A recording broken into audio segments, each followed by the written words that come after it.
Whenever it is time for the Ramon Magsaysay Awards, the world gets an extra dose of hope.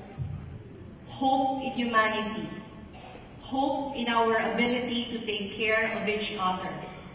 Hope in a chance at a better world. This is something that we desperately need during these extraordinary times. Here and around the world, there seems to be a deficit of courage and hope, and a surplus of anger and frustration.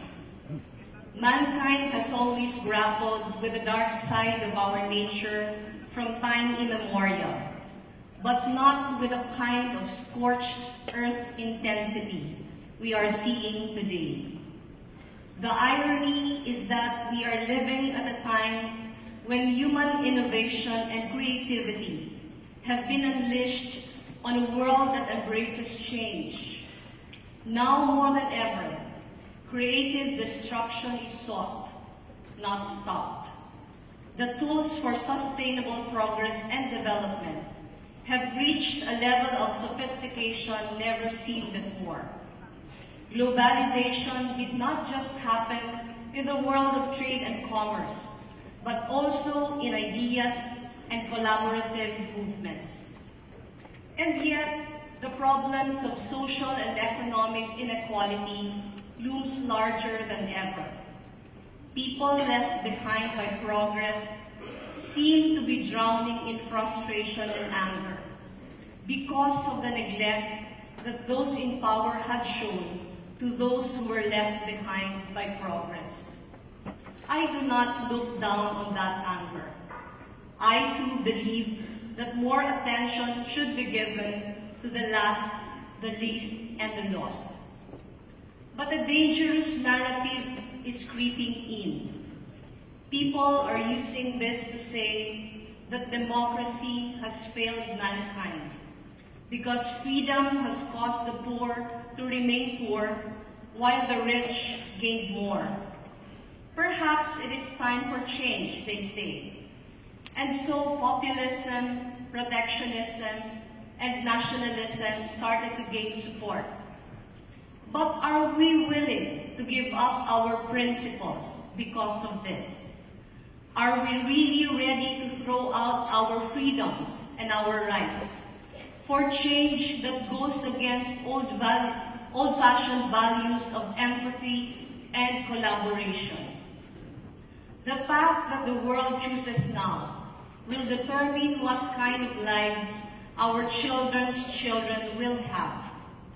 What this means is that your work, all of your work, have taken on a deeper meaning. From the 318 previous Ramon Magsaysay awardees to today's 6 laureates, to everyone in the audience, the job of keeping darkness at bay continues. Our world today has great need of you. Those who would attempt to take on trenchant difficulties, no matter the personal cost and sacrifice.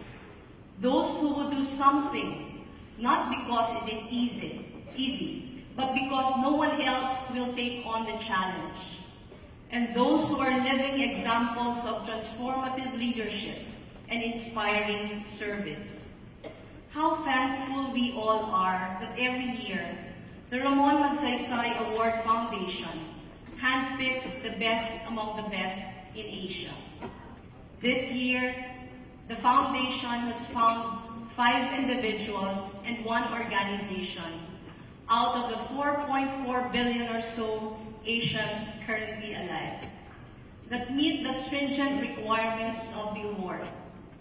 These awardees address real and complex issues, take bold and innovative actions that engage others to do likewise, and create outcomes that the ordinary individual can feel. They show unbelievable courage, initiative when faced with resource gaps, fight daunting adversity and strong opposition. But what I find most admirable is how they show respect for human dignity and faith in the power of collective endeavor. To this year's awardees, Yoshiaki Ishizawa from Japan, Abdon Nababan from Indonesia, Jetsi Shanmugam from Sri Lanka, Tony Tay from Singapore, the Philippine Educational Theater Association, and Julia de Lima from the Philippines.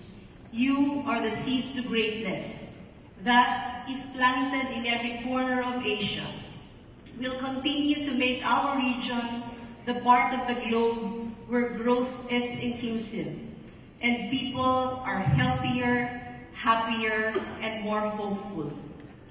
I find it interesting that threads of precious and golden similarities run through the stories of tonight's diverse set of awardees. Mr. Ishizawa's work revolved around saving the gravely endangered Angkor Wat. Mr. Nababan's was about gathering and empowering Indonesia's IT communities.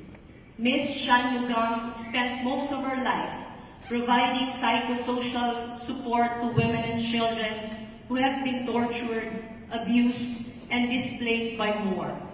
Mr. Tay has not missed a single day of giving food to the poor in the past 14 years.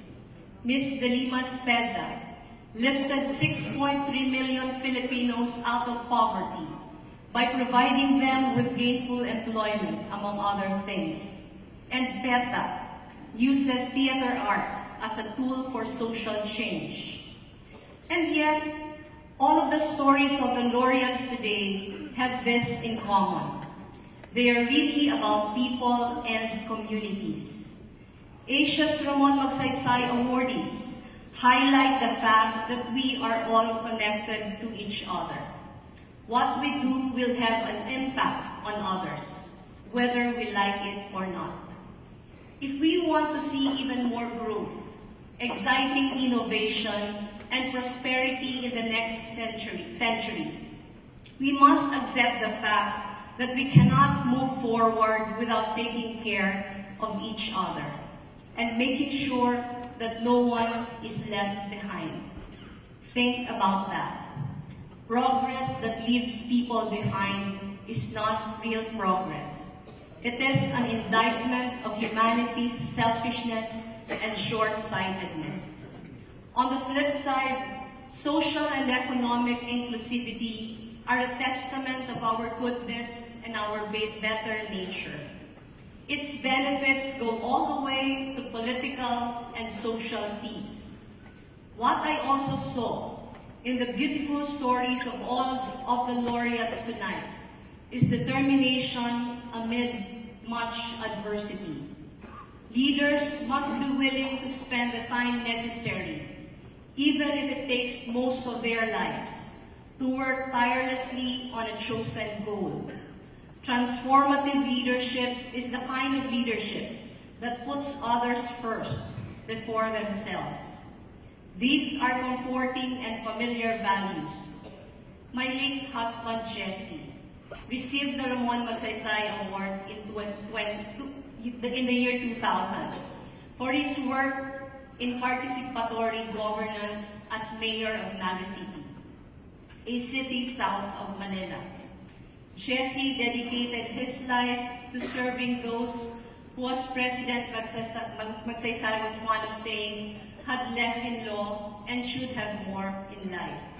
His work and the outcomes of his work prove that empathy matters and it works. I saw this firsthand as a human rights lawyer serving the poor in the Bicol region when he was still alive. After his death in 2012, I was asked to carry on the torch and continue his work.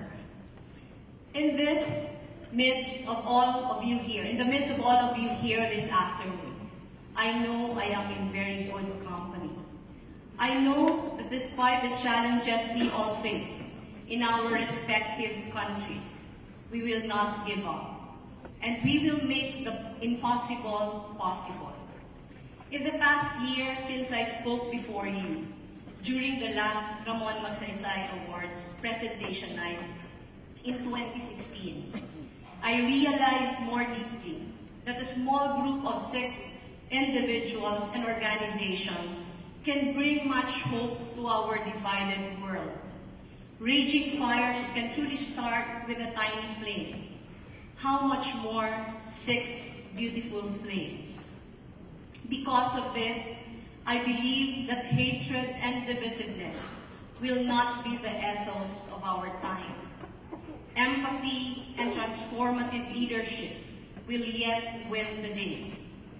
Centuries after today, the peoples of the world will say that during the age of Asia in the 2100s, inclusive growth happened, and it was a golden time of empowerment and growth for all. It is not yet too late, as long as there are Ramon Magsaysay awardees inspiring the world with their selfless acts of service. So keep on keeping on. As we say in the Philippines, mabuhay po kayong lahat. And more power to you all. Magandang gabi po muli.